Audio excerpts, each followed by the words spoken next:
você sabe a letra deste louvor, eu creio que você sabe. Gostaria que você fechasse os seus olhos, colocasse a mão no teu coração, que você pudesse se entregar diante do Senhor. Amém? Declaramos assim comigo. Ao único que é digno de receber a honra e a glória, a força e o poder,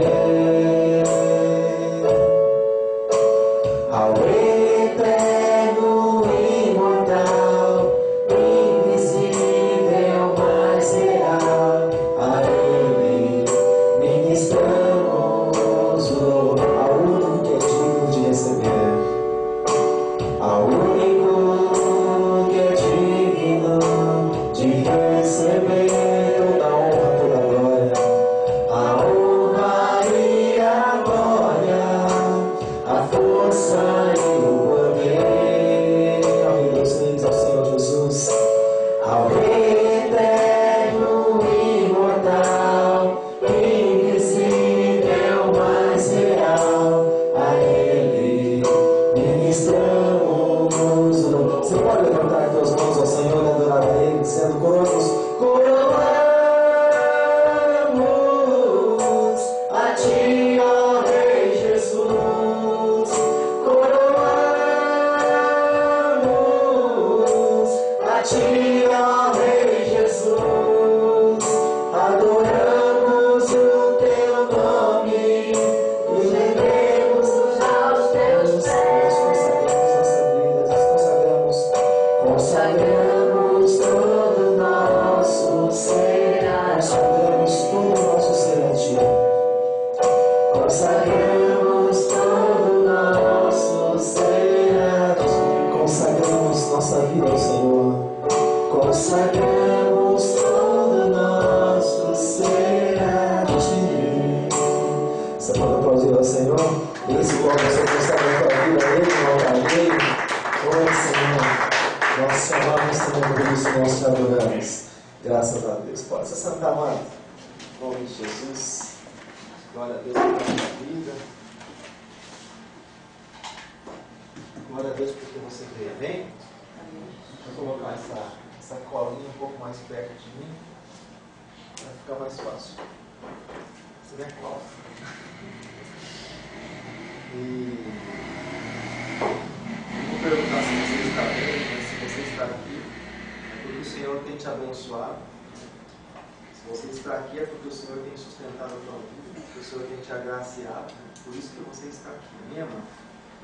E assim como nós lemos esse versículo que está em Provérbios, olha só, amado, o impacto da palavra.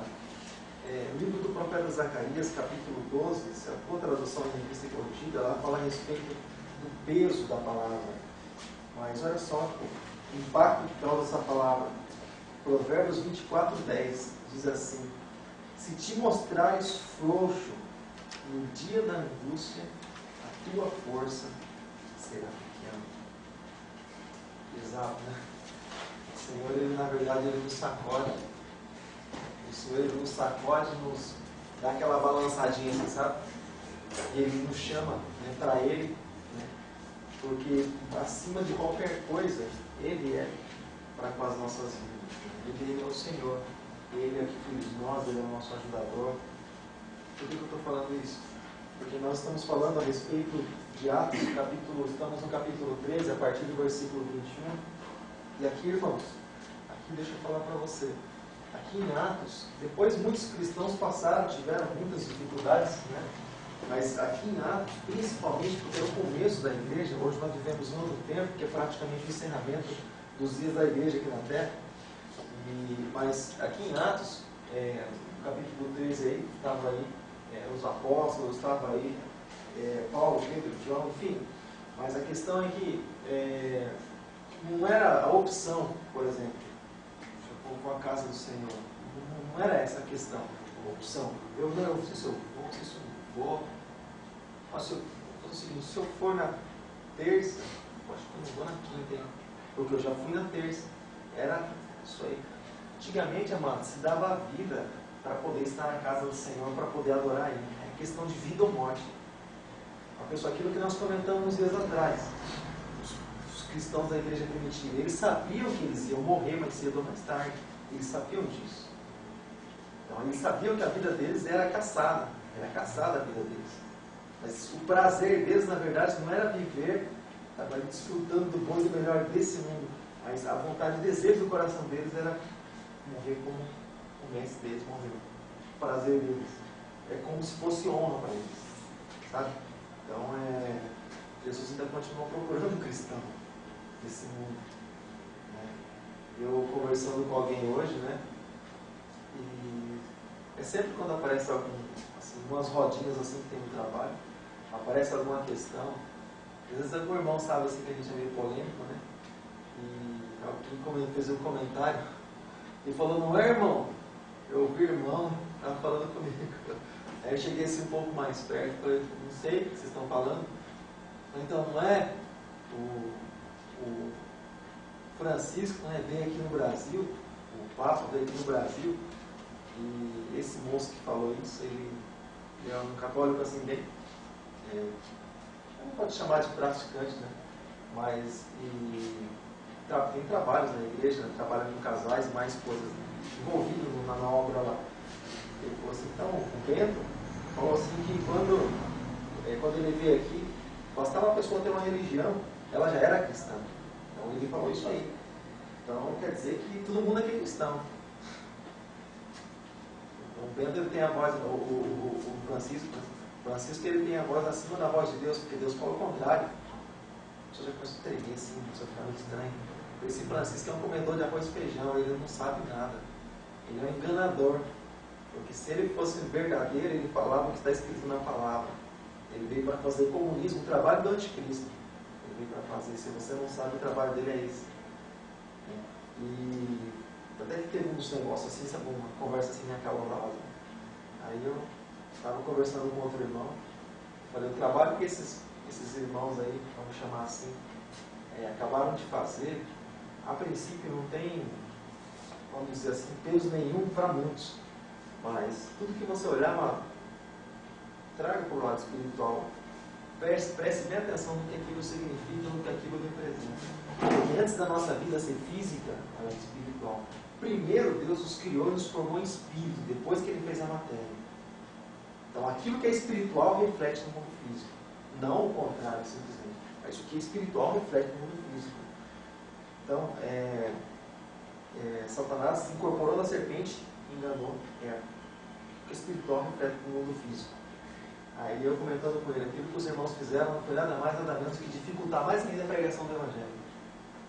O pessoalzinho que às vezes partiu para a mídia e tal, dificultaram mais ainda. Principalmente porque muitos foram cantar no evento do homem. E a conversa, por exemplo, que se tem quando você vai evangelizar alguém, por exemplo, dessa natureza, é que lá também na reunião com o Papa tinha um representante teu. E tinha mesmo. Tinha muitos representantes, vamos chamar de evangélicos. Dói na alma, sabe? Você saber que o lugar onde Deus põe a pessoa para fazer diferença, a pessoa não faz. Tem vergonha, joga o nome de Jesus na lama. Sabendo que o sangue de muitos correu para que a palavra chegasse até nós. E muitos hoje se preocupam mais com o dinheiro no bolso do que com aquilo que tem para falar, que deveria ter falado. E por isso joga o nome de Deus na lama. E a gente fica impossibilitado até mesmo. Impossibilitado não, a gente fala, mas é mais difícil a pessoa crer nos nossos dias. A gente tem nossas dificuldades, os profetas são dele, nós temos a nossa credulidade, iniquidade, perversidade, corrupção, mais um monte de coisa que a gente tem a nossa. A gente não tem crédito hoje, sabe por quê? Porque tem muito corrupto infiltrado no meio. Tem muito que se prostitui infiltrado no meio. Tem muito cidadão que status falar de Jesus, então ele fala também para se infiltrar e fazer arte. Sabe? A gente olha para esse povo, né? Entregar a sua vida e na hora da morte não blasfemar, não, Jesus, eu gastei minha vida aí para falar do teu nome, mas eu estou aqui, ó, vou para a forca. É isso que eles falavam, não, mano. Desde os tempos do apóstolo Paulo, combati o bom combate, acabei a carreira e guardei a fé.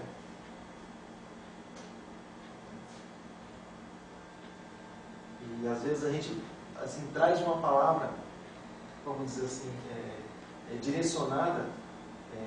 Evangelho, amado. Ele é consistente, ele é forte. Porque, amado, deixa eu falar uma coisa para você. Tem tempo para todas as coisas. Tem um tempo do leitinho. Aquele leitinho que a pessoa entrega a vida para Jesus. Leitinho, tratando assim, palavrinha.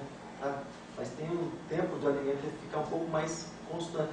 A criança tem um tempo que vai colocando uma coisinha mais assim no leitinho. Né, Antônio? Assim, né? Já não é mais ralinho, vai ficando mais grosso, mais consistente. Né? Daqui a pouco já começa a papinha, daqui a pouco a papinha, se continuar dando a papinha até os 10 anos, não morre de fome, não faz mais efeito. É um tempo certo para que aquilo faça efeito para a vida da pessoa. Vai passar um tempo, a gente não vai mais querer aquela papinha, vai querer uma comida, vai exigir, o corpo vai exigir uma comida mais forte. E até então, ele vai. E hoje, nos nossos dias, por que nós vemos muitos cristãos mortos? Por que o apóstolo Paulo diz que há entre vós muitos fracos, doentes e muitos que dormem? Muitos cristãos dormem, muitos cristãos mortos. Porque, amado, o apóstolo Paulo, certa vez, ele chegou numa determinada igreja e falou assim: poxa, já era para vocês serem mestres pelo tempo que vocês têm aqui, ó. Se só todo bonitinho, já era tempo de vocês estarem fortalecidos. Querem ser mestres, está ensinando, estão querendo aprender o que mais ainda. Sabe? Jesus é o Senhor, é o Salvador, fez a obra. Missão é essa. Então eu achei interessante, amado, que ele diz a muitos fracos, doentes e muitos que dormem, principalmente por causa disso, amado. O leitinho, né? Infelizmente. Conversava com alguém hoje, só para encerrar, conversava com alguém hoje a respeito disso, eu falei assim para ele, falei assim, olha, é um cuidado muito grande. A gente pega, normalmente eu leio livros assim, de teologia, né? Que é o que nos instrui a respeito da palavra também, livros de estudo, e pega uma coisinha outra por fora, mas é histórico, o povo da antiguidade, como é que eles viviam, coisas assim desse tipo, dessa natureza. Eu vi até algo interessante, muito interessante que eu vi, dizia na loja, as catacumbas de Roma, aqueles que os romanos matavam e enterravam, sepultavam, e até até debaixo da Basílica de São Pedro lá, o negócio é tenebroso, tenebroso é negro. Né? E Roma faz isso, Roma mata. E parou de matar fisicamente, pelo menos perto de nós, mas espiritualmente continua matando o cristão. Porque quando traz a sujeira que existe em Roma, acaba, de certa forma, matando o cristão, porque Jesus não vem buscar a noiva com roupa manchada, vem buscar com roupa branca, desmanchada, está manchada que vai deixar. Não foi com essa que eu casei, foi com outra, que enganado, não conheço. Você entendeu? Porque a importância que eles têm, que eles percebem de manchar a roupa da noiva, exatamente por isso. Contamina, então Jesus, Satanás sabe que Jesus não quer essa. Então, para ele, não precisa tirar da igreja, basta manchar as vestes. Simples. A pessoa acha que é descendente, né? É filha de Deus ainda, já vamos entrar nesse assunto já. Por isso que eu estou comentando sobre isso, só para fazer uma introdução bem interessante. É a introdução desse, é o comentário que vai ser feito, né? A leitura que vai ser feita hoje. Mas até aqui tudo bem? Amém? Mas fez um minuto de silêncio aí. E só uma pergunta aqui para os irmãos perceberam, eu sei que o áudio não colabora, mas a questão não foi o áudio, a questão foi assim, vamos dizer assim, o filme em si, né? O que os irmãos perceberam assim, a respeito do filme de domingo que nós assistimos aqui? Os irmãos viram alguma coisa que chamou atenção, nada chamou atenção, tudo chamou atenção, mais ou menos? Como é que foi? Quero pedir vocês. O áudio eu sei que não estava muito bom. Algumas coisas assim a gente tinha até um pouco de dificuldade para entender. Mas o que mais que os irmãos perceberam? Alguma dúvida naquilo que os irmãos viram?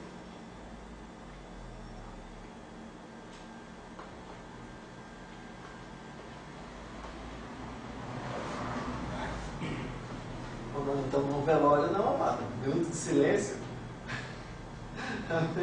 Ninguém morreu. Morreu há 2 anos atrás, mas ressuscitou. Né? A história é outra. Amém? Então a gente procurou estar mostrando, irmãos, mais para... Na verdade eu tinha outro material preparado. Mas muitas vezes, irmão, pode acreditar nisso, tem uma incomodação assim, tão grande no meu coração. E respeito assim da responsabilidade, né?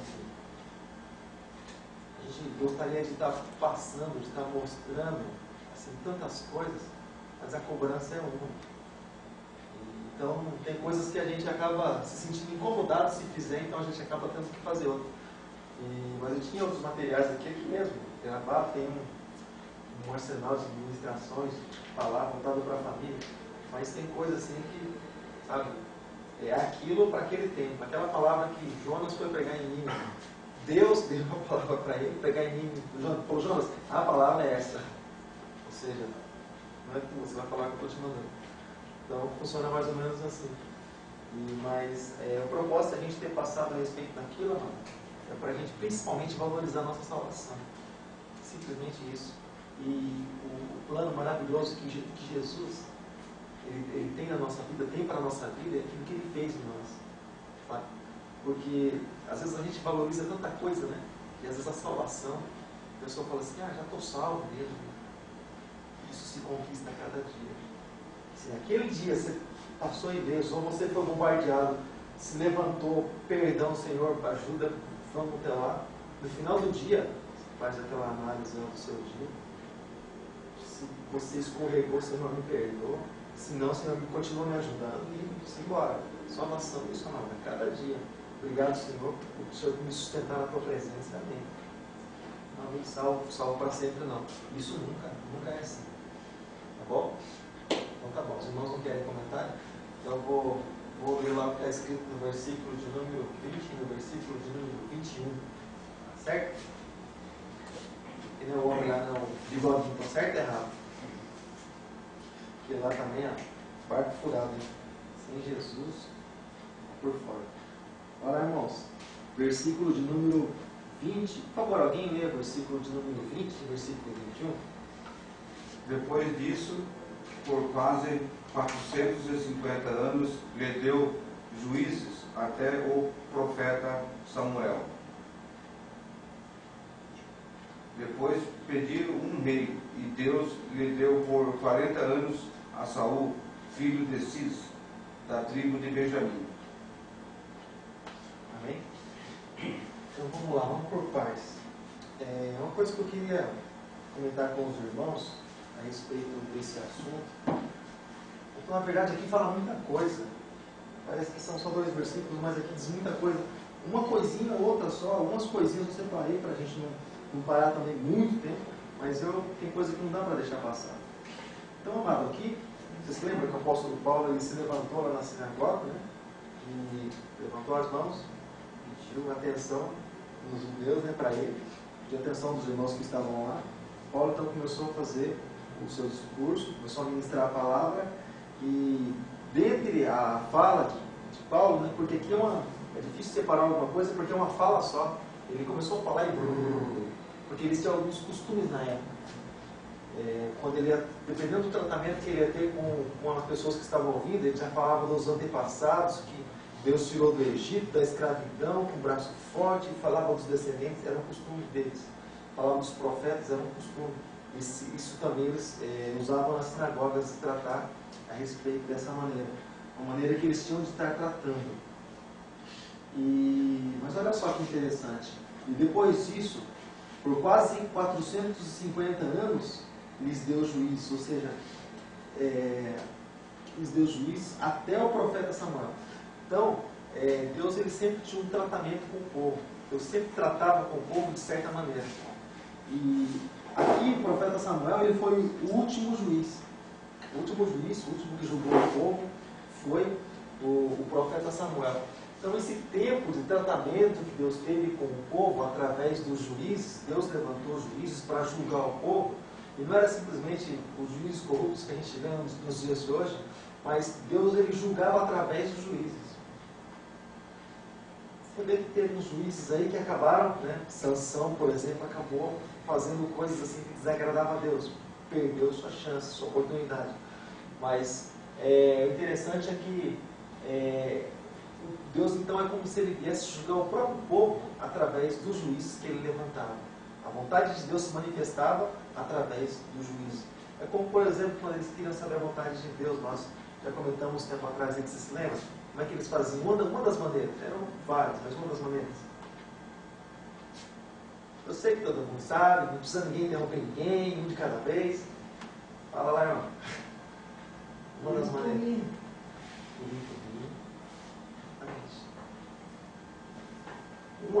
Uma outra maneira também, né? Uma outra maneira também era de costume também eles lançarem sorte, né? A sorte caía sobre alguém.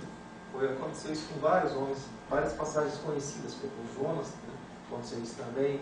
E até os soldados lá, quando disputavam quem ia ficar com as vestes de Jesus, eles lançaram sorte, né? Que era um costume da época, né? Para saber quem era o privilegiado, né?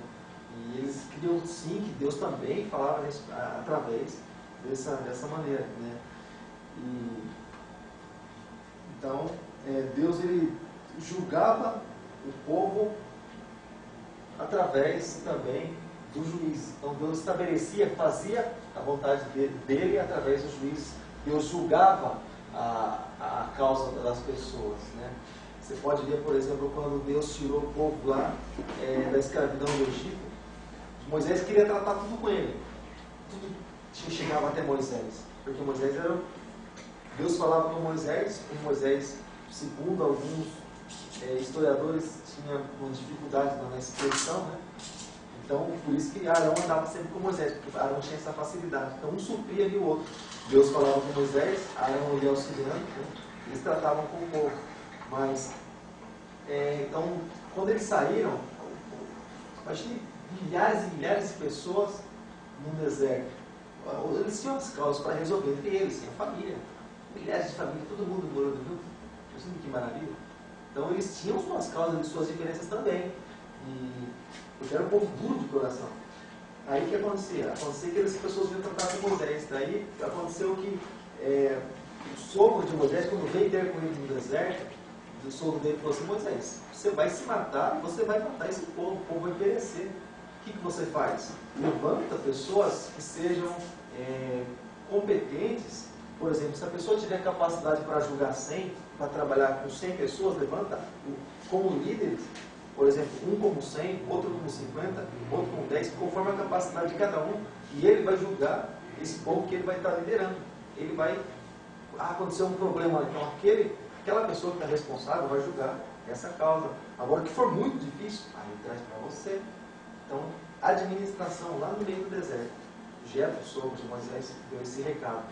Então, mas de certa forma, eram como se fossem juízes também, que julgavam a respeito da vontade de Deus. Porque antes hoje é diferente, amado, da vontade de Deus. Porque hoje, por exemplo, a pessoa às vezes não quer saber a vontade de Deus. E às vezes a pessoa prefere não saber a vontade de Deus porque custa menos. Porque às vezes a vontade de Deus para ela é algo que pesa. A pessoa fala assim: o quê?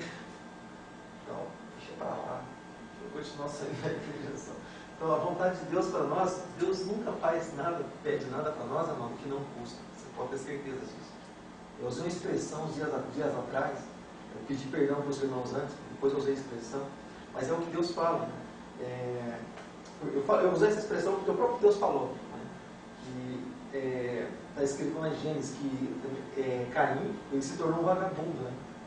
Matou seu irmão, então ele está perambulando pela terra, então ele, na verdade, está escrito em Gênesis lá no começo, ele se tornou vagabundo. Então eu disse isso para os irmãos: Deus não chama vagabundo, eu chamo as pessoas que estão ocupadas. E pessoas que, como quem diz assim, olha, tenho minhas ocupações, mas o Senhor, Ele sempre chama algo que nos custa, que pesa. Por quê? Para provar o que tem no nosso coração, o nosso amor por Ele. Não posso, não tem condição, Deus está difícil, tal. Por amor ao Senhor, aquilo que o Pedro disse, passamos pesquisando a noite inteira, toda a nossa experiência, mas segundo a tua palavra, só por causa dela, nós vamos lançar a gente. Vou abençoar. A diferença é essa. Então, mano, Deus ele julgava, né, através da vontade do povo. Então, mas houve um tempo, ele continua falando aqui no versículo de número 21, olha só. Vou ler só o versículo 21 agora. O versículo 20 termina. Os juízes foram até o profeta Samuel, versículo 21. Depois pediram um rei, e Deus deu. Olha só, não foi Deus que quis dar um rei para eles. Por quê? Porque o povo era julgado através dos juízes que, na verdade, era a vontade do próprio Deus ali clara para o povo. olha, a vontade de Deus é essa, era exposta. Então o povo andava conforme a palavra do juiz, que era a vontade de Deus. Era assim que eles eram guiados. Aí o que aconteceu? As nações tinham rei, nações pagãs tinham rei humano, governo humano. O que eles fizeram? Olha lá o que está escrito lá no... eu só vou ler os títulos aqui, os comentários a respeito do assunto. Olha só. No capítulo 7 de 1 Samuel fala assim, ó, a respeito de Samuel exortar, né, ele encorajar o povo, ao povo voltar para o Senhor, chamando o povo para arrependimento. E aí Deus dá a vitória para eles em cima dos filisteus. E no capítulo de número 8, eles pedem um rei, o próprio povo pede um rei. Funciona assim. Samuel já era velho, e olha a tristeza do coração de Deus quando isso acontece. Samuel era velho, e aí eles disseram assim, Samuel, você já está velho, Samuel, e você não tem mais condição de ir para a peleja, para a guerra conosco. Então, nós queremos um rei. Samuel ficou muito triste, porque Samuel era a boca de Deus falando ali. Samuel ficou muito triste. Samuel foi falar para Deus, Deus, o povo está me rejeitando. Só que o que Deus falou? Samuel, é verdade, você está bem, já não dá para você estar na atividade não. Deus falou, Samuel, antes deles rejeitarem a você, rejeitaram a mim. Por quê? Porque era a vontade de Deus que Samuel estivesse lá e a vontade de Deus fosse liberada para a vida dele. Então o que eles fizeram? O que Deus fez? Deus, vocês querem um rei? Então, vocês querem, então escolham um rei, como quem diz. Não é a minha vontade, mas se vocês querem, porque eles eram governados pelo próprio Deus, então se vocês querem, isso é o que diz lá no capítulo 8, 9, 10. Aí eles escolheram um rei, não, algo que se destacava entre as pessoas, que era Saul. E Deus mandou ungir, o povo escolheu, ungir lá, ungiu, né? E aí, é o que diz o versículo de número 21, né? Continua dizendo, a sequência, né? Por 40 anos, a Saul, né, filho de Quis, ele foi rei ali sobre o povo de Israel. Durante 40 anos, reinou sobre o povo de Deus. O varão da tribo de Benjamim. Então, olha só, 40 anos. Deus ainda passou todo esse tempo dando vitória, sabendo das erros, das falhas de Saul, mas mesmo assim honrando, porque o povo escolheu e a unção de Deus estava sobre Saul, e isso incluindo aquela perseguição toda, né? Mas enfim, resumindo, Saul foi um rei, na verdade, escolhido pelos homens, e não um rei escolhido por Deus. Então, aí vem aquele comentário que a gente sempre faz, amado. A questão não é ser rei, a questão é quem escolhe para que a gente seja rei, e a questão é de onde vem a direção. Porque o rei, o fato de escolher um rei, é uma coisa bem simples, mas a questão não é essa. A questão é, Deus busca sempre alguém segundo o teu coração. Alguém que estabeleça a vontade dele. Deixa eu falar uma coisa para você. Então, o que faz, né?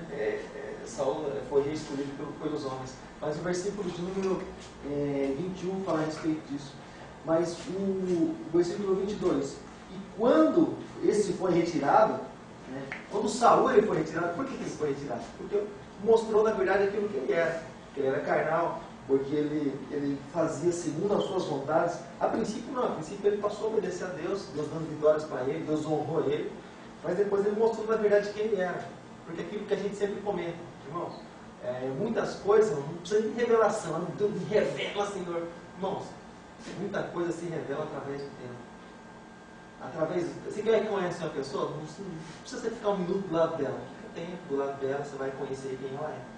O próprio tempo revela muitas coisas, porque a pessoa, ela não consegue ficar muito tempo de lobo vestido com capa de ovelha, não consegue. Dá uma brechinha, ela cata um vãozinho lá, Antônio, bota a boquinha de fora, ela dá uma uivadinha dela, ela não consegue se conter. Não, mas é muito para mim, é muita coisa para mim. Então, mais cedo ou mais tarde, ela bota as manguinhas de fora e mostra quem é. Se é de Deus realmente, ou se não aguentou e acabou partindo para o outro lado. Mostrou realmente quem é. Porque, olha só, amado, versículo de número 22. Quando Saul ele foi retirado, lhes levantou o rei como o rei Davi. Deus levantou Davi como rei. Então, não foi levantado por homem. E esse Deus não deixou homem nenhum levantar. O próprio Deus falou para Samuel: Samuel, você vai na casa de Jessé, lá eu vou te mostrar um rei, lá você vai ungir um rei para mim. Deus podia falar assim para Jessé. Deus podia ser mais simples, né? Falar assim para Jessé, para Samuel: Samuel, olha o seguinte, você vai lá na casa de Jessé, do senhor Jessé, você vai lá, não precisa ficar perdendo tempo não, Samuel. Não precisa perder tempo não. Lá atrás das malhadas, lá cuidando das ovelhas, lá no curral, você vai lá, tem um garotinho, o nome dele é Davi, está cuidando das ovelhas. Vai lá e unge ele como rei. Deus podia fazer isso, né? Deus mostrou que as coisas não são julgadas pela aparência em primeiro lugar. Porque Deus deixou bem claro para Samuel: eu não julgo como os homens, conforme parece, eu sondo, conheço o coração de cada um. O coração, aquilo, a intenção do homem, aquilo que Deus esquadrinha. Deus esquadrinha nossas pernas, esquadrinha nosso quadril. Deus esquadrinha os corações, os pensamentos dos homens. É isso que Deus esquadrinha. Deus, sabe, dá aquela analisada. Esse sim, esse aqui, olha, complicado. Esse aqui sim, esse outro aqui vai partir para o outro lado. Só ele ter uma oportunidade, ele vai partir para o outro lado. Então Deus ele sonda, ele esquadrinha cada um. Então o próprio Deus levantou Davi como quem? Como rei. Um rei segundo o coração dele. E o que faz? A questão é essa. Eu sempre estava aqui, mas o que faz alguém ser segundo o coração de Deus, não? Você se lembra as 3 vezes que os céus se abriram e Deus falou para Jesus, mas muitas pessoas que estavam onde ouviram: esse é o meu filho amado, em que eu tenho prazer. Esse é o meu filho amado, em que eu tenho prazer. 3 vezes Deus falou isso. A última vez foi lá no Evangelho de João, transfiguração, e lá no batismo de Jesus. Então, amado, pode pensar assim: não, mas Jesus tudo bem, Jesus é um caso à parte. Ah, mas e Davi? Davi foi um homem nascido de mulher, como qualquer um de nós, nascido de mulher. Mas o que faz com que alguém seja visto segundo o coração de Deus, não? Olha só. Ao qual também deu testemunho e disse: achei Davi, versículo 22, filho de Jessé, varão conforme o meu coração. Olha só, olha a questão. Varão segundo ou conforme o meu coração, que executa toda a minha vontade. Você percebe o que Deus sente prazer? Que a vontade dele seja feita. Eu sinto prazer em Davi, ele é segundo o meu coração, que ele executa a minha vontade. Não porque ele é perfeito, não é perfeito, sabe? Não é perfeito. Salomão mesmo já foi filho com outra mulher, etc., que ele pecou a princípio e matou o marido dela. Enfim, não era perfeito, mas ele sabia tocar o coração de Deus. Que a gente sempre comenta: não estou fazendo apologia ao erro, ao pecado. Depois você sai daqui e você vai falar assim: não, pastor, rola que ninguém é perfeito, então quer dizer que agora está enrolado. Falando isso, amado, estou falando que Deus não espera a perfeição de nós, porque Ele sabe que nós não somos perfeitos. Deus olhou para a terra e não viu justo sequer. Todos pecaram e destruídos estão da glória de Deus. Isso também inclui eu e você, toda a humanidade. Mas Ele sabe que nós podemos buscar santidade nele, nós podemos encontrar. Ele sabe que as nossas vestes, quando encontramos Ele, é imunda, fedendo, cheirando mal. Mas Ele sabe que a gente pode purificar ela no sangue dele. Ele sabe disso, que a gente pode branquear as nossas vestes. Ele sabe que Ele tem unção para cada um de nós, Ele pode derramar sobre as nossas vidas. Ele sabe disso. Então, amado, quando a vontade de Deus é executada através da vida de alguém, Deus começa a ver algo diferenciado da pessoa. Deus começa a tratar diferente. Segundo conforme o teu coração. Alguém quer fazer algum comentário? Fique à vontade, irmão. Acabou até a saúde agora. Até aqui tudo bem? Bem?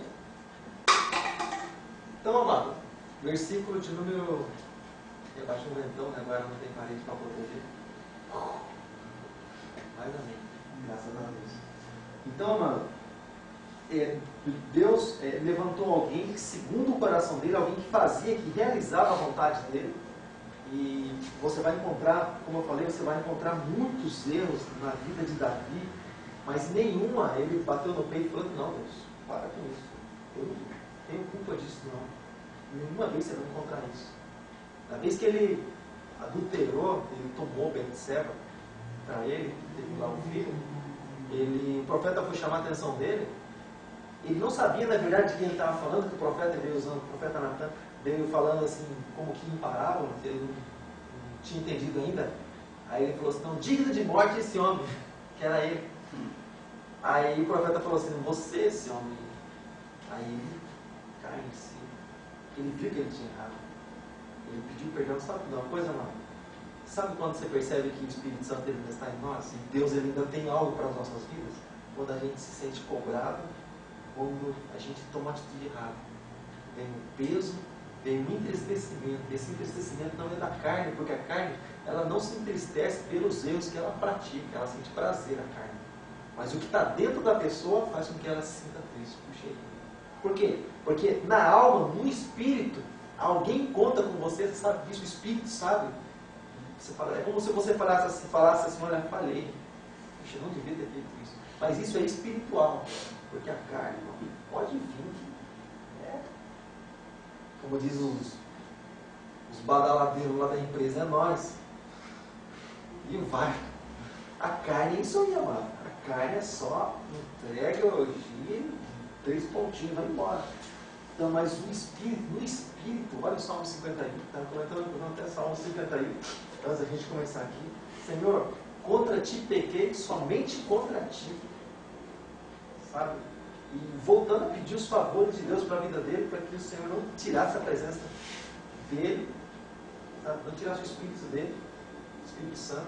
Então você percebe a tristeza que ele sentiu, e esse Salmo 51 foi voltado principalmente lá para aquele ato do Betseba. Aí você percebe o entristecimento que ele sentiu por ter feito alguma coisa errada. Fosse Saul, amado, desculpa, não estou falando pela boca dele, né? Mas pela carnalidade de Saul, que já matei a mulher do homem mesmo. A mulher está aí sozinha agora, viuvinha, dando sopa. É essa mesmo que eu vou viver com ela. Olha, Natan, vai chamar a atenção de outra aí, ó. Sou rei, tenho direito. Mas não, mano. Ele sentia aquilo que a palavra do Senhor diz, lá através do apóstolo Paulo, que haja em vós o mesmo sentimento que houve em Cristo Jesus. Então ele se entristecia pelos erros que ele cometia, e ele buscava o favor de Deus, ele buscava ele se arrependia e buscava de volta, né, o perdão de Deus e a reconciliação. E amado? Quer aqui tudo bem? Quer aqui tudo bem? Então, tá bom. Segue agora. Certo. Os irmãos hoje tá. Mas tá bom. Deixar você seguir, mas deixa você falar. Ele vai sair do 4-3. É, já. Mas é que é muita coisa.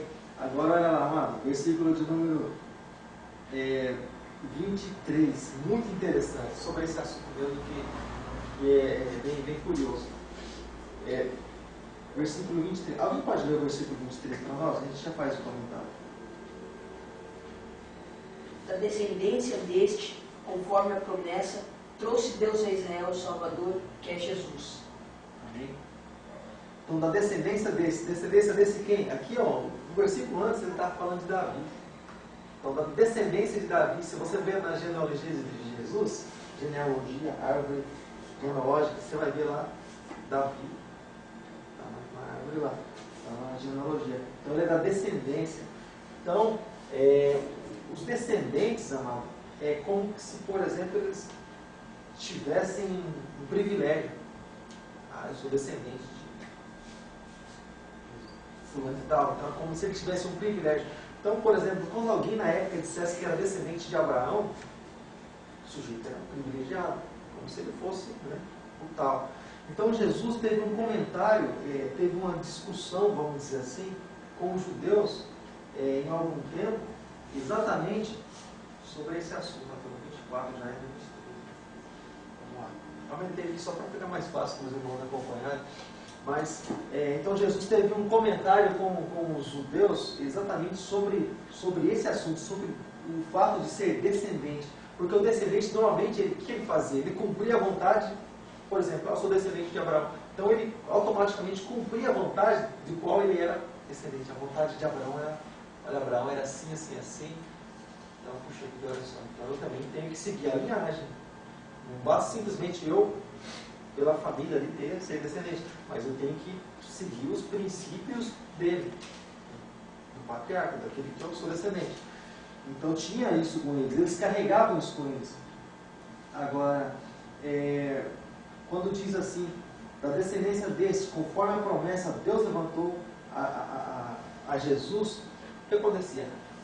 Lá em João capítulo 8, abre lá, amado. João capítulo 8. Evangelho de João, capítulo 8. Depois que você encontrar o capítulo 8, depois que você encontrar o capítulo 8, você vai no versículo 39. João capítulo 8, verso 39. Uma conversa bem acalorada Jesus teve com eles. Diz assim, olha só. Aqui está no meio da conversa, mas diz assim. Eles responderam para Jesus. Responderam e disseram: nosso pai é Abraão. Nosso pai, nós somos descendentes de Abraão. Nosso pai é Abraão. Jesus disse-lhes: se fossem filhos de Abraão, faríeis as obras de Abraão. Faríeis as obras de Abraão. Mas agora procurais matar-me, a mim, homem que vos tenho dito a verdade, que Deus, de Deus tem ouvido. Ou seja, Abraão não fez isso. Como quem diz assim, Abraão não tinha vontade de matar, nunca teve. Você pode pensar assim, mas Abraão nem conheceu Jesus. Não conheceu Jesus. Vocês se lembram quando, já comentamos um tempo atrás aqui, bem no começo de Atos, quando Abraão estava fora da tenda, debaixo dos carvalhais, debaixo das árvores. Aí ele viu 3 varões, diz a palavra, 3 homens, mas eles estavam em forma de anjo, mas era teofania. Teofania, fania matéria, Deus se materializando. O Pai, representando, a representação do Pai, Filho e Espírito Santo. Eles se colocaram ali, né? E Abraão, vieram, né? Abraão veio e prostrou diante deles, serviu a eles, tratou deles. Então, aí você vai falar assim, mas se era um anjo, então não pode ser. Jesus disse assim, Abraão se alegrou. Abraão se alegrou em viver. Então, ou seja, a obra que eles estavam fazendo, na verdade, era totalmente oposta à obra de Abraão. Totalmente oposta. Eles queriam matar Jesus, eles queriam tirar a vida de Jesus. Olha só, Jesus falando, continuando a conversa no versículo 41. Vós fazeis as obras de vosso pai. Disseram-lhe, pois, nós não somos nascidos de prostituição. Temos um pai, que é Deus. Aqui eles foram um pouco mais claros. Porque se Abraão era chamado amigo de Deus, então eles também tinham parte nisso, né? Porque o próprio Deus abençoou a descendência de Abraão. Ele disse que seriam inúmeras e o próprio Deus abençoou toda a descendência. Então por isso que eles se chamavam, né? Queriam estar incluídos nisso. E olha só, disse-lhes, pois, Jesus, se Deus fosse o vosso Pai, certamente me amareis, pois que eu saí e vim de Deus, não vim de mim mesmo, mas Ele me enviou. Por que não entendeis a minha linguagem? Por que não poderes ouvir a minha palavra? Ouvir, eles estavam ouvindo muito bem, mas aquilo que eu comentei com os irmãos, ouvir é dar crédito. Por que você não aceita? Por que você não obedece a minha palavra? Isso é ouvir, no sentido original da palavra. Por que vocês não podem ouvir? Por que vocês não podem dar crédito para a minha palavra? Aí Jesus foi um pouco mais claro com eles também. Jesus foi o pessoal chamava de tiro de misericórdia, mas é para matar. Mira bem aqui na nossa cinzenta, né? Diz aqui, versículo 44. Vós tendes por pai o diabo, e quereis satisfazer os desejos de vosso pai. Ele foi homicida desde o princípio, não se firmou na verdade, porque não há verdade nele. Quando ele profere a mentira, fala do que lhe é próprio, porque é mentiroso e pai da mentira. E aí Jesus, e para terminar aqui no versículo 47, porque a conversa vai longe, Jesus diz assim: quem é de Deus, escuta, dá crédito às palavras de Deus. Por isso, vós não as escutais, porque não sois de Deus. Resumindo, a pessoa que é de Deus, ela ouve a palavra, ela acredita, e ela toma para ela. A palavra de Deus é o caminho. Ela não escolhe aquilo que ela vai crer, ela crê, pronto. Você entendeu como é que funciona? Eles acreditavam em algumas coisas, mas nesse não, ou naquilo não. Algumas coisas eles tomavam para si. Até na própria lei, algumas coisas eles tomavam para si. Porque nem eles conseguiam obedecer toda a lei, mas cobravam o povo. Colocavam um pouco de jugo sobre o povo. Mas eles, algumas coisas eles obedeciam, outras eles deixavam para lá porque não convinha para eles. Mas eles faz o que eu faço, mas faz o que eu falo. Vem por aí. Então, Jesus falou para eles: se vocês, quem é de Deus, escuta, dá crédito à palavra toda. Jesus diz que a gente tem que obedecer assim como diz as Escrituras. Aquele que crê assim como diz as Escrituras, entra nesse contexto aqui também. Amém, mano? É fácil saber quando alguém é de Deus, mano? Mas esse irmão, mas só que de hoje em dia, irmão, pode ver que isso tem que mudar muito, né, irmão? Hoje muitas igrejas por aí não estão preocupadas em pregar a palavra de uma maneira, estão preocupadas em dinheiro, no povo, a quantidade e não na qualidade. Não é mesmo? Por aí, é que a gente vê por aí. É interessante, porque os tempos na verdade eles mudaram, mas a palavra não muda. E aí, como é que fica? Mas está em si. E os pastores não têm que pregar a palavra conforme ela é? Tem muitos pastores que não pregam, né? Só quer adquirir o povo para adquirir o cascaio, né? Vamos falar assim, né? Mas, não é, mas a obrigação não é. A obrigação é pregar a palavra, conforme ela é. Não interessa se vai agradar o Zé, o Chico, o Pedro. Não interessa, ela vai cortar de uma forma, né? Eu creio assim, que hoje em dia não tem muito isso aí. É uma faca de dois Né? gumes, né? Não tem isso aí. O pessoal está preocupado em encher a igreja. Ó, vou encher o povão. Povão, por quê? Porque atrás disso aqui, atrás de dinheiro. Não está preocupado, né? Se vai cortar, se vai doer ou não vai. Isso aí não tem nada a ver. Leia o livro do profeta Malaquias, é um livro bem interessante. No livro do profeta Malaquias, porque a gente sempre comenta a respeito disso, a palavra nunca é direcionada primeiro para a igreja. A palavra é sempre direcionada primeiro para as autoridades da igreja. É sempre para a liderança, sempre para pastor, sempre para representante da igreja. Depois Deus trata com o povo.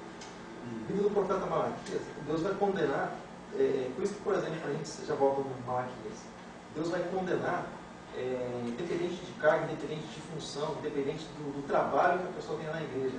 A palavra é aquela para todos e pronto. Então, o julgamento, por exemplo, ninguém tem privilégio nenhum, vamos dizer assim, por ser uma autoridade na igreja, ou por ser bispo, por ser pastor, por ser presbítero, ninguém tem autoridade nenhuma. Pelo contrário, para pastor, para liderança, o caminho estreita mais ainda. Tiago capítulo 3 fala a respeito disso. Diz assim, abre lá, já volta não. Só para dar sequência. Tiago capítulo 3, versículo 1 diz assim. Eu vou ler enquanto você procura. Tiago fica lá no finalzinho, depois de Hebreus. Depois das cartas de Paulo lá, depois de Hebreus, você vai encontrar Tiago. Diz assim, meus irmãos. Encontrou? Achei. Diz assim, Capítulo 3, primeiro versículo. Diz assim, meus irmãos, muitos de vós não sejam mestres, sabendo que receberemos mais duro juízo. Mais uma vez. Meus irmãos, muitos de vós não sejam mestres, sabendo que receberemos mais duro juízo. Então o juízo para ele vai ser mais light, vai ser mais leve, porque ele era autoridade na igreja. Caminho mais estreito. Então vai ter pastor no inferno? Vai ter um monte. É uma coisa que vai ter no inferno, eu tenho certeza de ser pastor. Vai ter bastante. Então, de outro? Vai. Porque, amado, aquilo que a gente sempre comenta, a questão não é simplesmente fazer, a questão é como é que se faz. Exatamente. Davi era rei, Saul também era rei. A questão é quem era o comandante do rei. Então, a questão não é simplesmente você estar na frente da igreja. A questão, por exemplo, é quem é que está te comandando, quem é que está por trás de você. voltando para Malaquias, o livro do profeta Malaquias é um livro assim, bem interessante, aliás, muito interessante, e deveria ser lido pelos irmãos. Tem pastor que algumas passagens assim, ele faz questão de não ler ou esquece que está escrito, mas eu creio que antes de a pessoa ser levada ao ministério, não acredito, mano, se deu por um desses que faz avaliação, acho que eu dava o livro do profeta Malaquias para ler antes. Olha, primeiro você lê o livro do profeta Malaquias, depois você vê que você entendeu, faz um resumo e você traz, então vamos conversar sobre o assunto. Porque o livro do profeta Malaquias, amado, primeira coisa, Deus começa a tratar com os sacerdotes. Deixa um pouco lá. Primeiro Deus começa a tratar com os sacerdotes. Porque os sacerdotes, eles começaram a desonrar a Deus e oferecendo animais defeituosos, né? E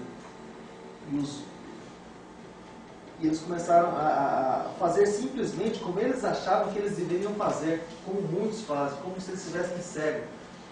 E Deus começa a ter um tratamento com esses sacerdotes, amado, e a ponto de chamar eles de um povo rebelde, de um povo, Deus buscando a honra deles. E Deus teve uma palavra dura aqui no livro do profeta Malaquias a respeito desse assunto, a respeito do tratamento com os sacerdotes. Depois, lá no capítulo 3 somente, Deus começa um tratamento ali diretamente com a igreja. Lá no meio do livro, vamos dizer assim, Deus começa um tratamento com a igreja. No capítulo 2, para você ter ideia, diz assim, no versículo 1: E agora, ó sacerdotes, esse mandamento vos toca a vós? Se o não ouvirdes, e se não propuserdes no vosso coração dar honra ao meu nome, diz o Senhor dos Exércitos, vos enviarei maldição contra vós e amaldiçoarei as vossas bênçãos. E já tenho amaldiçoado, porque vocês não pondes isso no coração. Deus amaldiçoando os sacerdotes. Eu amaldiçoo vocês porque a palavra não está no coração de vocês. Vocês são malditos. Ninguém amaldiçoou. O próprio Deus fez isso. Tratamento com os sacerdotes. Sabe? Depois faz um pouquinho. Aí você chega no capítulo 3. Aí no capítulo 3, Deus começa um tratamento com o próprio povo. Eu vou ler. Olha o capítulo 3. Vamos lá. Diz assim, capítulo 3, verso 1: E eis que envio o meu anjo, que preparará o caminho diante de vós, ou diante de mim, melhor dizendo. E de repente virá ao seu tempo, o Senhor, a quem vós buscais, o anjo do concerto, a quem vós desejais. E eis que vem, diz o Senhor dos Exércitos, mas quem suportará o dia da sua vinda? Falando aqui do Senhor. E quem subsistirá quando ele aparecer? Porque ele está falando aqui a respeito da vinda do Senhor. Porque ele será como o fogo do ourives, que trabalha lá com ouro, aquela coisa do fogo, porque o ouro é constado pelo fogo, por isso que ele diz isso. E como o sabão dos lavandeiros, assentar-se-á, afinado e purificando a prata, e purificará os filhos de Levi, aqui falando a respeito da tribo em específico, e afinará como ouro e como prata. Então ao Senhor trarão oferta em justiça, e a oferta de Judá e de Jerusalém será suave ao Senhor, como nos dias antigos e como nos primeiros anos, porque os sacerdotes corromperam tudo. Então ele está falando a respeito da pureza que era antes, Deus chamando para isso. Aí ele continua dizendo: E chegar-me-ei vós para o juízo, e serei uma testemunha veloz contra os feiticeiros. O feiticeiro entra na qualidade também que ele se rebela contra a palavra de Deus, e contra os adúlteros, e contra os que juram falsamente, e contra os que defraudam o jornaleiro. O jornaleiro é aquele que trabalhava para o jornal do dia, né? Ganhava por dia, jornaleiro. E pervertem o direito da viúva, e do órfão, e do estrangeiro, e não me temem, diz o Senhor dos Exércitos. Porque eu, o Senhor, não mudo. Por isso, vós, filhos de Jacó, não sois consumidos. Porque Deus tinha um plano para ele. Como Deus dissesse assim: olha, vocês só não são consumidos por causa da palavra que eu já disse. É só por isso. Ou seja, aí ele continua falando para isso, mas aqui já houve corrupção dos sacerdotes, a princípio. Então a igreja também seria corrupta. Sacerdote corrupto e igreja corrupta. Às vezes a pessoa pensa assim, eu vou fazer um comentário, depois eu volto. Hierarquia espiritual. Por exemplo, quando eu chego em determinado lugar, primeira coisa, assim falando do mundo espiritual, igreja, por exemplo, congregando na igreja e tal. Mas peraí, quem é a autoridade espiritual? Fulano de tal? Eu tenho que saber de que debaixo da autoridade eu estou me colocando. Porque a mesma bênção que aquela autoridade tiver, a minha vida vai estar também.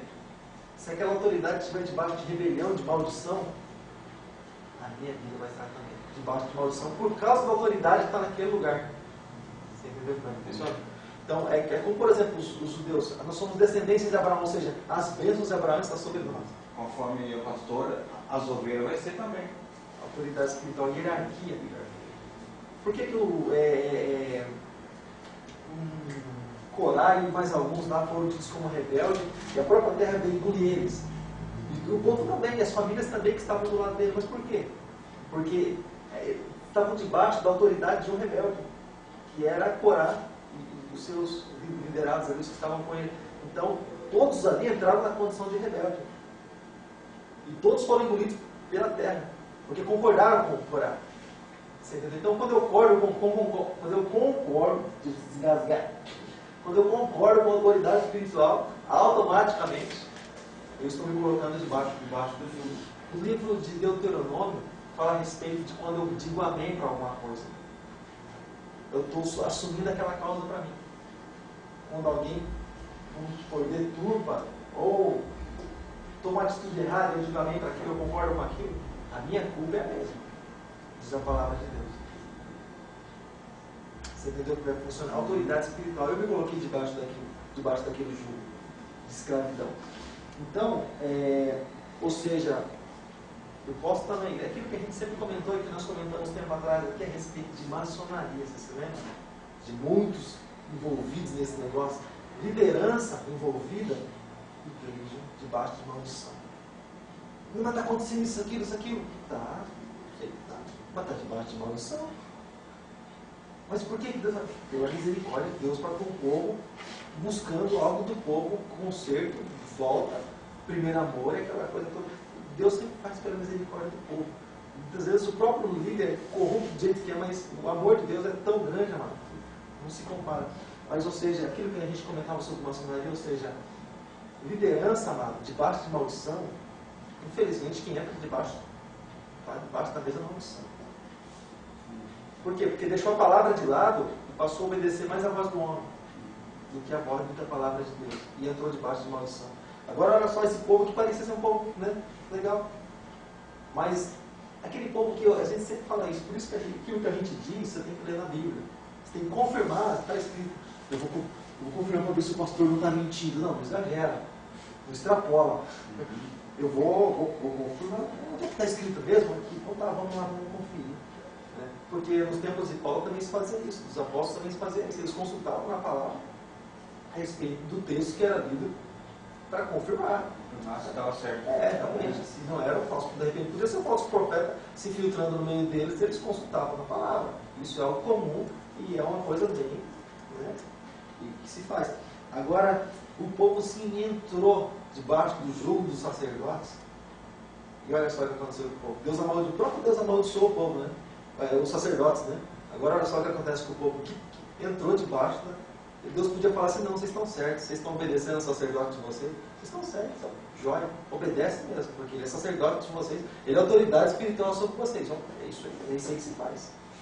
Obedece ao pé da letra, o que ele falar. Existe uma palavra que é acima de toda palavra, que é a de Deus, e a essa a gente tem que obedecer e prestar contas a ela. Olha só o que está escrito aqui, olha, por causa dos sacerdotes, eles entraram nessa furada, olha só. E aprenderam, igualzinho os sacerdotes aprenderam, tal pai e tal filho. Aprenderam igualzinho os sacerdotes. Olha só. Desde os vossos pais vos desviastes dos meus estatutos e não os guardastes. Tornai-vos para mim e eu tornarei para vós, diz o Senhor dos Exércitos. Mas vós dizeis, em que havemos de tornar? Sabe por quê? Por os sacerdotes, eles já eram corruptos. E eles estavam acostumados com a corrupção dos sacerdotes, então para eles está tudo bem. Ah não, está tudo bem, mas o que nós devemos tornar o Senhor para o Senhor? E o que nós devemos obedecer? Está tudo bem com a gente, o sacerdote diz que é assim mesmo. Se já naquela época já existia isso. O sacerdote falou que é assim, então ó, o sacerdote falou, está falado. Não, e eu saber se a Bíblia diz isso. Isso para nós é o que vale a pena, o que importa, o que está escrito. E olha só que interessante. Roubará o homem a Deus, todavia vós me roubais e dizeis em que te roubamos nos dízimos das ofertas. Mas olha só que interessante. Com maldição sois amaldiçoados, porque me roubais. Vocês me roubam? Os sacerdotes foram amaldiçoados? Vocês também são amaldiçoados. Então, aprenderam direitinho. Vão ser amaldiçoados igualzinho. Com maldição sois amaldiçoados, vós que roubais a mim, toda a nação. Todos que estiverem debaixo desse mesmo grupo são amaldiçoados. Porque roubavam a Deus. Aqui, Deus tratando de assunto específico, dízimos e ofertas. Mas os que roubam, eles vão ser um dia amaldiçoados pelo próprio Deus. Apartai-vos de mim, maldito, para o fogo eterno preparado por o diabo e seus anjos.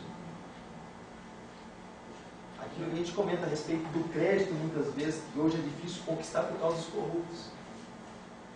Aí, bom, na hora já foi. Deixa eu falar uma coisa para você. Paramos no versículo de número 24. 24. 24, que a gente continua. Aí que aquilo que a gente comenta sempre com os irmãos. Até onde vai a fidelidade de um homem? Eu estava separando um assunto a respeito da vida de Urias. Eu comecei a ficar meio, meu Deus, até onde vai a fidelidade de um homem? A ponto de uma sentença na mão para matar, para tirar a vida dele mesmo, o sujeito não abrir. Pela fidelidade dele com o rei. Não, ele é o rei. Ele me deu uma carta, vou entregar para Joabe, o general. Mas lá estava a sentença dele. Lá na carta que estava na mão dele, estava dizendo que lá ele devia ser colocado na frente do exército, num lugar de risco para que ele morresse. Joabe deve estar aberto a carta. Olhou para o homem, fazer o quê? Tem que obedecer ao rei. E o homem, ou seja, a fidelidade do homem. Agora, até onde vai a nossa fidelidade?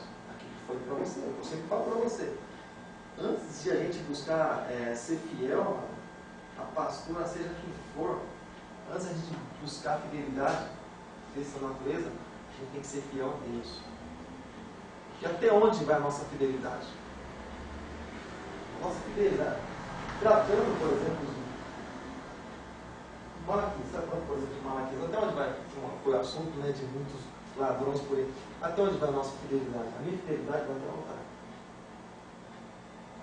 Não, mas o pastor é ladrão. Pô, sai de lá que você está fazendo mal. O cara é ladrão, você sabe disso? Está cooperando com o ladrão. Está patrocinando o ladrão, você vai ser julgado com ele. Então não vem reclamar aquele ladrão, que você sabe que você está lá. Não fale dele. Fale de outra coisa. Então, a minha fidelidade ela vai até o altar. Passou dali, eu sou fiel com Deus, amém. Agora, passou dali, que vai prestar contas, aí são os pastores. Aí eu tenho que prestar contas de cada coisa que vier ali. Se realmente está sendo administrado e investido onde deve ser, vai ter que prestar contas. É aquilo que diz lá em Tiago, o juiz é mais duro. Por que é mais duro? Porque normalmente a autoridade, aquele que tem autoridade, aquele que está à frente, normalmente ele tem um conhecimento, ou é para ter pelo menos um conhecimento a mais do que os outros. Então o juízo para ele é mais duro porque ele é consciente do que ele está fazendo. Ele sabe do que ele está fazendo e o que ele está fazendo errado. E eu posso, por exemplo, falar assim, não, eu não vou. Eu sei o que está acontecendo, então eu não vou contribuir. Aí ele está sendo infiel diante de Deus. Aí ele está sendo infiel diante de Deus. Está roubando o próprio Deus. A gente vê que compensa nessa vida. Você entende? Para nós, amados, para o pastor, vamos dizer assim, por isso que a gente sempre comenta, o caminho é tão estreito, tem hora que a gente passa umas noites meio sem sono, passa as noites meio sem sono, falando, Senhor, dá graça, porque é tão... Responsabilidade grande, né? Porque muitas vezes, amado, dá vontade de abraçar, tem hora para tudo, Eclesiastes 3, tem hora para tudo, tem hora que dá vontade de abraçar, mas tem hora que não é hora disso, é que nem um filho. O filho, amado, tem umas coisas que ele faz, amado. Eu vou falar para você. Você abre a palma da mão e você faz assim. Você começa a contar. Sabe, Paulo? Porque a palavra do Senhor diz para a gente não repreender na hora do sentar, para a gente não fazer besteira de livro de provérbio. Espera baixar um pouquinho a temperatura, aí depois você vai e acerta as coisas. Aí você tem condição pelo menos de explicar por que está sendo punido, né? Senão nem isso. Senão você quer já parte para a decisão. Então, então tem horas, amado, que dá vontade de fazer algumas coisas, mas às vezes, amado, se a gente fizer algumas coisas com a criança, a gente estraga ela. Se na hora da correção você não corrigir, você acaba estragando ela. Então, por amor, a gente faz algumas coisas que a gente às vezes não gostaria. Mas a cartilha manda. Então, a cartilha manda. Dá vontade de fazer um negócio assim, que, puxa, que interessante, né? Que tal. Mas, puxa, a palavra. E Deus dá uma outra direção e fazer os planos mais ou menos ficaram de lado, vamos ver o que Deus tem. Ele vai. Mas fala uma coisa para você. Eu creio que a recompensa é grande, né? O dia do encontro do Senhor. Mas o peso também, no mundo espiritual, você pode ter certeza. Porque o caminho é bem estreito. E a luta também é diferente. Né? A luta também é diferente. Se você... a tua luta, por exemplo, no mundo espiritual é com demônios, isso e aquilo, é hierarquia. Se você está um degrau acima, a luta é outra. Como o combate é outro. Você pode ter certeza que o confronto é outro. Deus é mais. Com certeza, né? Basta a gente se colocar na coisa dele, né? Não é fácil. Até eu vi, sabe, você vê, hoje eu vi no ônibus, estava conversando, sabe, tinha um rapaz lá, sabe, que ele é soldador, ele estava conversando ali, e ele falou, sabe, e ele é meio marrudão, sabe, eu acho que ele já matou uns parteiros por aí, e ele estava conversando ali e tal, né, que, puta, eu tenho um problema comigo e tal, e eu não vigiei, irmão, eu fiquei magoado, irmão, igual você falou, eu me senti acusado, sabe, porque eu já tirei 2 cadeias, né? E na época que quando eu tirei a cadeia, era a lei do ácido, entendeu? Se o cara ficava me supinando, você ia lá, dava umas 50 facadas, lá e puxava lá e jogava lá, entendeu? Era assim que funcionava. E eu falei isso aí, irmão. Puxa, irmão, mas depois eu me senti acusado, puxa, sabe? Eu me senti ofendido, sabe? De ter falado aquilo, sabe? Eu cheguei em casa, você perdoa por falar aquilo. Mas foi, sabe? Não que eu fiz isso, mas eu fiquei muito morto lá, entendeu? Era assim. E eu, sabe, depois eu fiquei aborrecido e eu fiquei triste, sabe por quê? Porque eu não vigiei, e eu me deixei se levar pela conversa dele, entendeu? E eu vigiei. Depois eu me ia sentir ofendido, sabe? Eu fiquei magoado, puxa, até me deu uma dor no coração na hora, assim, puxa, não devia, porque falta de vigiar. Porque se a gente não vigiar, o inimigo, ele sabe que a gente tem propósito com Deus, ele vai procurar de várias formas. Ele vai vir de várias formas, de vários jeitos, para querer né, para querer embaraçar a vida da gente. E eu fiquei muito simples, sabe? Na verdade, uma simples conversa ali já se tornou outra, né? E é verdade. Hoje em dia, se você não tomar uma atitude de certas pessoas com quem você andava, com quem você anda e tal, você tem que ir desviando, você tem que ir procurar um novo caminho. Graças a Deus pela misericórdia dele. Louvado seja Deus, Deus é maravilhoso. Amém, irmãos? Graças a Deus. Só para encerrar. A palavra de Deus ela é para todos. Ninguém vai ser julgado diferenciado, de maneira diferenciada. Você era bispo, é o seguinte, senta aqui, espera aqui, vou pôr um negócio para vocês. Deus não escolheu. Você é bispo, vai entrar na fila. É bispo, mas está distorcido o negócio, e aqui da esquerda não tem essa. Então, o privilégio do livro, na verdade. É o que Paulo disse para Timóteo. Paulo deu um conselho para Timóteo com relação a isso. Porque Timóteo era um pregador jovem, mas era um pregador do evangelho. Então, o conselho que Paulo deu para Timóteo foi para que as pessoas, tudo bem, que ele ministrasse, fossem salvas, mas para que ele cuidasse da própria salvação dele. Então, o conselho de Paulo para Timóteo, ou seja, o privilégio. Você está pregando, muitos são salvos através da tua vida. Por isso você está garantido, não. Bom, a respeito do filme, Ah, sabia que eu tinha comentário para fazer. Não, meu irmão, ninguém foi para o inferno ainda, né? Ninguém foi para o inferno ainda, né? Alguém fez essa pergunta para mim depois do culto. Né?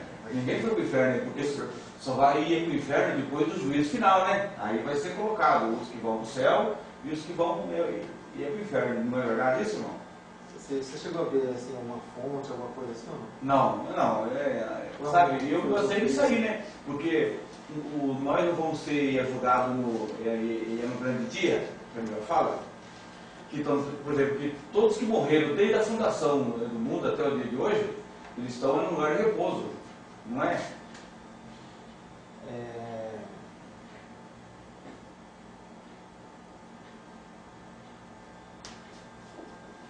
Quando Jesus fala a respeito na verdade, no próprio filme, a gente viu, né? Como que o próprio inferno viesse tragar já aqueles que eram dele. E assim como o Senhor leva aqueles que são dele também. Mas o inferno, muitos estão aguardando no inferno. Muitos estão aguardando no inferno. Como aquela parábola do rico e Lázaro. Hades, Tártaro, Gênero, Inferno, Seol. É como se fosse, vamos dizer assim, para simplificar, é como se o inferno fosse a recepção do lago de fogo e o paraíso fosse a recepção da Nova Jerusalém. Ninguém foi para a Nova Jerusalém, para as novas moradas, não. Essa a gente vai entrar todo mundo junto. Para o lago de fogo, ninguém dá por ainda. Vamos lá. Não, mas já está, por exemplo, assim, quem já está sentenciado do inferno é do inferno, quem já está sentenciado do céu, né? O inferno não é um lugar eterno. O inferno é um lugar provisório. É como quem diz, espera aí, e daqui a pouco eu falo com você. Mas vai queimando um pouquinho. Só para você ter ideia. Vai preparando o coração que vai vir. Mas ele estando aí, ele ainda tem chance ainda de ir para o céu, ainda mesmo já. E ela perguntou a mesma coisa. Agora já. Da parente dela que tinha morrido sem Jesus, já fez a mesma pergunta. Fez a mesma pergunta. Aí entra num genérico do purgatório. Ó, vou ler um trecho para você, daqui a pouco a gente fala sobre o assunto. Diz assim: não é para cristão isso. Para cristão é para aquilo que está escrito em Romanos capítulo 8, verso 1. Nenhuma condenação há para os que estão em Cristo Jesus, porque não há nascido na carne, nascido no Espírito. Não há condenação há. E para o cristão ele vai passar diante do quê? Diante do tribunal de Cristo. É diferente do grande trono branco. O tribunal de Cristo são aquelas pessoas que entregaram a vida para Jesus, viveram a vida com Deus e trabalharam para Ele. Então vai haver o julgamento, sim, para saber a recompensa, o galardão, que é a recompensa que ele vai ter por ter trabalhado para Jesus. Né? Porque está escrito que Deus, o Senhor Jesus dará a cada um segundo as suas obras. Então, trabalhou. Foi para a glória do Senhor? Foi. Vai acontecer aquilo que o apóstolo Paulo diz: se a obra for para a glória do homem, se for uma obra de palha, ela vai queimar. Se for uma obra resistente, consistente para a glória de Deus, ela vai permanecer. A pessoa vai receber a recompensa por isso. Agora, por exemplo, o juízo final, que é o grande trono branco, que esse juízo é condenatório, para condenação. Está escrito em Apocalipse, capítulo 20, verso 11, diz assim: e vi um grande trono branco, o que estava assentado sobre ele, e cuja presença fugiu a terra e céu, e não se achou lugar para eles. Olha só. E vi os mortos, grandes e pequenos. Mortos, esses são aqueles que Jesus falou quando alguém disse assim: Senhor, espera que primeiro eu vá sepultar meus pais. Jesus diz: deixe que os mortos sepultem seus mortos. Os que não têm Jesus, para ele é visto como alguém morto, porque não tem a vida, porque não tem o Espírito Santo, não tem a vida. Então, para Jesus é morto. Quem tem Jesus é um morto ambulante por aí, perambulando para cima e para baixo. Não tem vida em Cristo, então a pessoa está morta, espiritualmente falando. Então, esses mortos aqui, ó. E vi os mortos, grandes e pequenos, pessoas influentes e menos. Vi os mortos, grandes e pequenos, diante do trono. E abriram-se os livros, e abriu-se outro livro, que é o livro da vida. Abriram-se os livros, porque o livro das obras também vai ser aberto. Então, vai ser aberto o livro das obras. E cada um vai ser julgado por aquilo que está escrito no livro das obras. Aqui, ó, por quê? Porque as obras deles são más. Isso entra, por exemplo, já volto aqui em Apocalipse, mas isso entra naquilo que diz lá no finalzinho do capítulo 3 de João. Eu só vou ler um trechinho para você. Os versículos que a gente nunca lê, né, que é o que vem depois do 16, diz assim, olha, versículo 17 do capítulo 3 de João.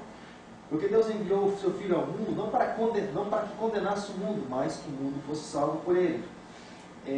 Quem crê nele não é condenado, ou seja, entrega minha vida para Jesus, para mim não tem condenação. vou passar adiante do tribunal de Cristo para receber minha recompensa. Quem crê nele, que obedece a palavra, não é condenado. Mas quem não crê nele, quem não obedece a palavra, já está condenado. E aí entra, né, naquilo que dá na sequência. Porquanto não crê no nome do unigênito Filho de Deus. Se a condenação é essa, que a luz veio ao mundo e os homens amaram mais as trevas do que a luz, porque suas obras eram más. Aí continua. Mas olha aqui, voltando para cá. Grandes e pequenos, os livros foram abertos. Então aquelas pessoas que julgam ser salvos pelas obras vão ser condenadas pelas obras deles e tudo mais. Porque Efésios 2,8 diz que ninguém é salvo pelas obras para que ninguém se engrandeça. Senhor, eu fiz um monte de coisa, por isso que eu estou aqui. Por isso que eu vou ser aceito. Ninguém vai ser salvo por isso. Efésios 2,8. Agora continua dizendo aqui. E abriu-se outro livro, que é o livro da vida. E os mortos, aquelas pessoas que não têm a Deus, não entregaram suas vidas para Jesus, e os mortos foram julgados pelas coisas que estavam escritas no livro? Não, nos livros.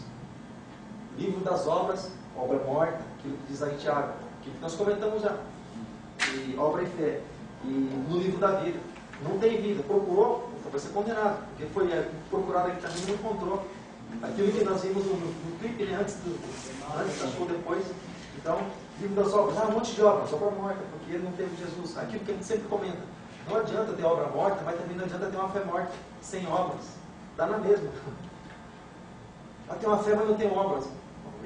Resumindo a pergunta dele aí, quer dizer, então quem está no inferno está aguardando o juízo em tormento, e quem está no paraíso está aguardando o juízo assim, de forma agradável, vamos dizer assim. Assim que funciona. Entra naquilo que Jesus disse porque a Bíblia diz que até esse dia a gente não entendeu, né? Que o inferno entregará os seus mortos para o juízo, né? Então quer dizer que eles também vão sair dali para participar, para ir para um lugar pior ainda. E assim como do paraíso também, né? Eles só vão fazer por exemplo, seria como estar na cadeia e para penitenciária, a grosso modo. Salvação, por exemplo, é o que diz Jesus lá pro bandido lá da cruz lá. Hoje mesmo estarás comigo no paraíso.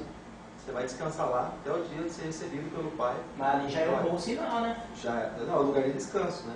Descanso para futuramente estar em lugar eterno. Mas olha só, os mortos deram, o mar deu os mortos que nele havia, e a morte e o inferno, os mortos que neles havia, e foram julgados cada um segundo as suas obras. Obras mortas, sem fé. E olha o que diz aqui. E a morte e o inferno deram. Essa parte eu só não entendo o mar dar os mortos que ele havia. É a única que eu não entendo, assim daí. E visto que o mar não vai subsistir, né? A única coisa que a Bíblia diz que o mar não existirá mais, né? Mas na verdade, o morto, você encontra ele na terra, no mar, em todo lugar. Então os mortos, onde eles estiverem, eles vão. É como, por exemplo, você lembra daquele filme que nós assistimos há pouco tempo atrás? Sepulturas, algumas abertas, outras não? Os que não foram, os que morreram de uma maneira natural e foram sepultados, a sepultura vai ficar aberta. Os arrebatados, a sepultura vai ser aberta. Saiu daqui, não está mais aqui. Então, a terra, esse vai estar na terra ainda. O corpo, enfim. Porque o próprio corpo, ele vai ser, muitos corpos não vão ser encontrados. Mas muitos corpos, por exemplo, eles vão estar lá na sepultura. Aos nossos olhos, muitos corpos a gente nem imagina onde deve estar. Mas muitos corpos, eles vão ser tirados de onde eles estiverem. Olha só. E quando a gente fala aqui, olha só, e a morte e o inferno foram lançados no lago de fogo, e essa é a segunda morte. Por quê? Porque a primeira morte é aquela morte espiritual. Não simplesmente a morte de descer para o caixão. Porque a Bíblia diz que aquele que é de Cristo ele não morre, mas ele passa dessa vida para uma outra. Então isso para o cristão não é considerado morte. Não é considerado morte, é simplesmente uma passagem. Agora, por exemplo, quando se fala a respeito de a segunda morte, primeira morte, você está sem Jesus, mas você está morto. Segunda morte, distância de Jesus, morreu 2 vezes. Segunda morte, lago de fogo. Então, aquele que não foi achado escrito no livro da vida foi lançado no lago de fogo. Esse é o lugar eterno. É por isso que no paredão, né, no altar lá, no final, né, na igreja, a gente pecou exatamente aquele plano divino através dos séculos. Porque lá tem desde o começo até o final de todas as coisas. Esse lago de fogo ele destrói ou ele simplesmente tormenta eternamente? Lago de fogo? Quando você olha para o sentido original da palavra, é algo literal. Tem coisas que é alegórico, tem coisas que é algo literal. Sim. Mas então aí a questão, ele destrói? Não. A pessoa não é A destruída. pessoa fica ali. Sofrimento eterno. Onde o bicho não morre e o fogo não apaga. Sofrimento eterno. Permanente. lugar só de entrada sem saída. Você trava? Gravíssimo, diga-se de passagem. Vou colocar de pé em nome de Jesus. Então é mais sério do que parece. É por isso que é um interesse grande na nossa alma. Né? Infeliz, fica cobiçando, porque eu não quero passar lá sozinho, nunca sofri sozinho. Tem um filme aí que ele retrata bem. Vamos fazer o seguinte, no próximo. Eu já vou entrar com esse assunto na próxima terça-feira, mostrando a respeito de como é que vai ser tudo. Lá no filme Meguido, o próprio Satanás ele é lançado, ele tem que se prostrar diante de Jesus. E ele é lançado num lago de fogo, só para a gente ter uma ideia mais ou menos de como é. É que o filme é bem forte, assim. Então, para os irmãos assistirem na igreja, eu creio que. Bom, mais uma perguntinha. Não, Eu vou vontade, amado. aqui é uma escola, é uma escola bíblica, né? Então tá. Quando Jesus morreu, ele ficou 3 dias, né? Ele morreu durante esses 3 dias, foi? E durante esses 3 dias, ele desceu ao inferno. Ele desceu ao inferno, sabe? Eu não sei de onde que eu tirei isso aí, sabe? Mas sei que foi muito tempo. Dizem que ele desceu ao inferno e o diabo teve que se arrastar e vir, ele pisou na cabeça dele e ele pegou e falou, foi me dado todo o poder, né? Não é isso aí. Quando se fala em cabeça, se fala em autoridade. A autoridade de Satanás foi tirada. Isso que é a profecia de Deus lá em Gênesis capítulo 3, né? Quando ele fala que ele esmagaria a cabeça da serpente, Satanás, tiraria a autoridade dele. Por isso que hoje a gente tem autoridade em nome de Jesus, ele tem que se sujeitar, porque a autoridade dele foi tirada. Mas até então, resumindo em poucas palavras, falando bem rapidinho, porque quando, nesse período de sexta-feira e o domingo de manhã, foi quando Jesus ressuscitou, na verdade Jesus não ficou descansando no sepulcro como alguns dizem, mas a Bíblia diz que ele desceu às partes mais baixas da terra, foi pregar para as almas que estavam em prisão. Por quê? Porque até então não havia assim, Hades, se você parar para analisar, em Lucas capítulo 16, quando fala a respeito da morte do ímpio, da morte do justo, era como que um lugar pudesse ser visto pelo outro, a ponto de serem tudo para baixo, embaixo, não em cima. E porque lá o rico que está em tormento, ele vê Lázaro e até tenta fazer um intercâmbio. Abraão ali, que representa a pessoa do próprio Deus, fala assim, não, é um abismo que separa, que aqui aí não tem ligação. Pode ser visto, mas não tem essa coisa de quem cair não pode vir para cá, nem vice-versa. Ou seja, mais interessante, quando Jesus ressuscitou, o que acontece? A Bíblia diz que muitos ressuscitaram também. Por quê? Porque até então muitos morreram esperando o Messias. Mas o Messias demorou para vir, demorou no bom sentido, veio no tempo de Deus, mas não veio no tempo deles, eu quero dizer. Então, morreu esperando o Messias, pessoa fiel, morreu esperando o Messias. Jesus veio para pregar para as almas que estavam em prisão, mas estavam no lugar aguardando, mas não, vamos dizer assim, o que aconteceu depois? O cativo foi levado ao cativeiro. O que aconteceu depois? Ele tirou as almas e eles foram transportados para o paraíso. Porque é interessante, porque quando o apóstolo Paulo, depois de fala de Jesus, muitos sepulcros se abriram, aquela coisa toda, é interessante que pouco depois, Paulo fala que foi arrebatado até o terceiro céu, e ele fala de um negócio ir para cima, já no tempo dele. É uma coisa assim muito próxima. Jesus veio, pregou para as almas que estavam em prisão, muitos até foram vistos na cidade santa. Depois se imagina, se crê que algo em cima, o apóstolo Paulo fala a respeito disso, foi levado até o terceiro céu, mostrando, sendo para cima. Interessante negócio. Muito curioso. Mas lembra eu, terça-feira, a gente comenta mais sobre isso. Não, Hoje eu estava colando. Acabou já? Gostoso. Né? Mas o segundo dia quente ainda. Feche seus olhos em nome de Jesus. Eu Espírito Felipe está ao longo de nós. Pai, aquele trabalho maravilhoso, nós te damos graças por isso. Agradecemos, Senhor Pai, esse de atender a tua palavra. Agradecemos, Senhor, pela fidelidade dos irmãos dentro do nosso Pai, Deus. Visita, Senhor, lugares como hospitais, casas de tratamento, enfermos, todas as pessoas que necessitam de ti. Às vezes pensamos que a gente tem os problemas, mas tem gente piores que a gente, Deus. Em nome de Jesus, entregue nas tuas mãos. Minha mãe, vamos tomar a mão assim nessa posição? Olha assim, em nome de Jesus. E quero lembrar você que domingo é sexta-feira, tá bom? Coloca essa mão. Que a graça do Senhor Jesus, que o amor de Deus, nosso Pai, Que a comunhão separada do Espírito Santo de Deus esteja contigo e permaneça contigo todos os dias da tua vida. Em nome de Jesus. Amém. Amém. Coloca a tua mão assim, a outra na tua cabeça. Que Deus abençoe. Vai em paz. Que o Senhor te acompanhe. Que o Senhor seja contigo. Amém? Deus abençoe você.